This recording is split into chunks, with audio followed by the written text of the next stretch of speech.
আসসালামু আলাইকুম গাইস, কেমন আছেন সবাই? আশা করি ভালো আছেন। আলহামদুলিল্লাহ আমিও ভালো আছি। সবাইকে জুমা মোবারক।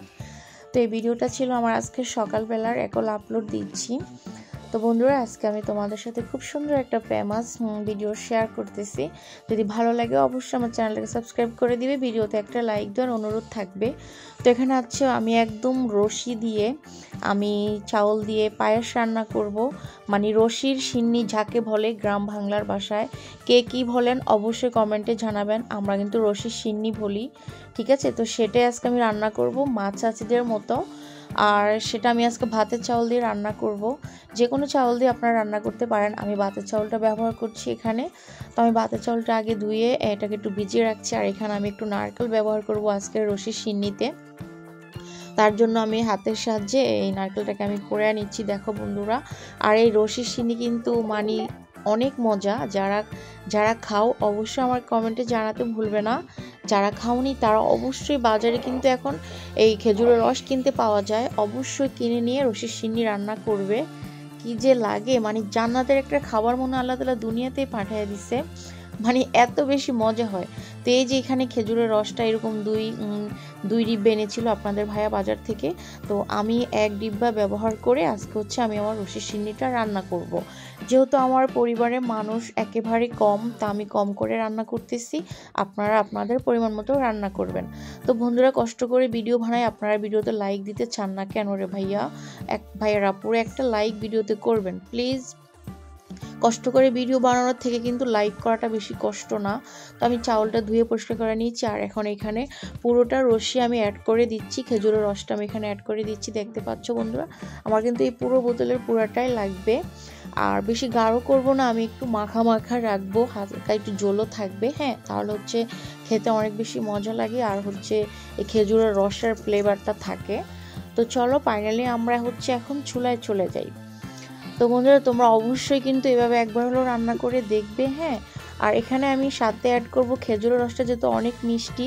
পাশাপাশি আমরা যদি চাল অ্যাড করব তাহলে হচ্ছে আমাদের রসটা 80% চলে আসবে। আর 20% মিষ্টি করার জন্য আমি এখানে খেজুরের গুড় ব্যবহার করব। যেহেতু খেজুরের সিন্নি রান্না করতেছি খেজুরের রসের, তাই খেজুরের গুড়টাই ব্যবহার করছি। দেখেন কি সুন্দর। তো খেজুরের রস, খেজুরের গুড় মাশাআল্লাহ অসাধারণ হবে এই চাউলের সিন্নিটা, রশির সিন্নিটা। তো দেখো আমি চুলায় পাতিলটা বসাই দিয়েছি, আর এই পর্যায়ে ধীরে ধীরে এটাকে সিদ্ধ করে নেওয়ার পালা। তো তোমরা সাথে থাকো, ভিডিওটি দেখতে থাকো, আশা করছি অনেক বেশি ভালো লাগবে তোমাদের।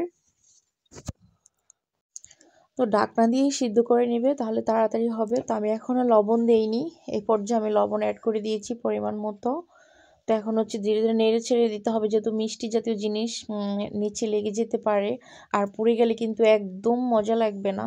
তো এই পর্যায়ে আমি পুরোটা এই খেজুরের গুড় এখানে অ্যাড করে দিব, পুরোটা দিতে হবে, তাহলে পারফেক্ট হবে মিষ্টিটা। আর রসটা কিন্তু আমাদের অনেক বেশি মিষ্টি ছিল, ঠিক আছে? তার বেশি গুড় দিতে হবে না, আমি যতটুকু দিয়েছি বুঝে শুনে দিয়েছি। আপনারাও আপনাদের পরিমাণ মতো এই রস সাথে গুড় ব্যবহার করবেন। আপনারা চাইলে চিনিও দিতে পারেন। তো এই পর্যায়ে আমি নারকেল দিয়ে দিয়েছি। নারকেল হচ্ছে আমার হাজব্যান্ড বেশি পছন্দ করে না, তার জন্য আমি এখানে কম করে নারকেল দিয়েছি। আপনারা নারকেলের পরিমাণটা একটু বাড়িয়ে দিবেন, আপনাদের এই রসির সিন্নির মানে কি বলবো, আরও স্বাদ বেড়ে যাবে, আরও স্বাদ বেড়ে যাবে। তো দেখো আমার সুন্দর করে হচ্ছে, দেখো।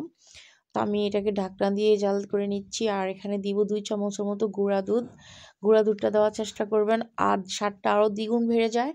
তো দেখো আমি 2 চামচের মতো গুঁড়া দুধ ব্যবহার করেছি। তো আমার রান্নাটা কিন্তু প্রায় শেষ পর্যায়ে। এখন আমি এই পর্যায়ে একটা ইলেকট্রিক হ্যান্ড হুইস্কের সাহায্যে হচ্ছে আমি এই চাউলটাকে একটু মানে আধ ভাঙ্গা করে নিব, 99 থেকে 80%, ঠিক আছে? একটু জাস্ট চাউলটাকে একটু আধ ভাঙ্গা করে নিব, তাহলে হচ্ছে আমাদের পিন্নির মতো হবে, খুব ভালো লাগবে, খেতেও ভালো লাগবে, দেখতেও সুন্দর লাগবে। তো দেখো আমি করে নিচ্ছি। তো তোমরা চাইলে এটাকে এভাবেও করতে পারো, কিংবা চামচের সাহায্যেও করতে পারো, যার যেভাবে সুবিধা হয়। আমি এভাবে করে নিচ্ছি, দেখো। তো আমার করা হয়ে গেছে। তো তো আমার রান্নাটা কিন্তু হয়ে গেছে, এর থেকে বেশি আমি এটাকে গাঢ় করব না, যে ঠান্ডা হলে কিন্তু আরও 20% বসে যাবে। তা আমি এখন ফাইনালি চুলা থেকে উঠিয়ে নিব। বন্ধুরা, তোমাদেরকে দেখাচ্ছি আমি কেমন উঠাচ্ছি। তো তোমরা ঠিক আমি যেভাবে রান্না করেছি সবগুলো উপকরণ দিয়ে রান্না করে দেখো, অনেক বেশি ভালো লাগবে। আর এই সিন্নিটা ঠান্ডা হলে বেশি খেতে মজা, রসির সিন্নি বলে কথা, আল্লাহ তাআলার নিয়ামত। তো যাই হোক বন্ধুরা, আজকের ভিডিও আমি এখানে শেষ করে দিব।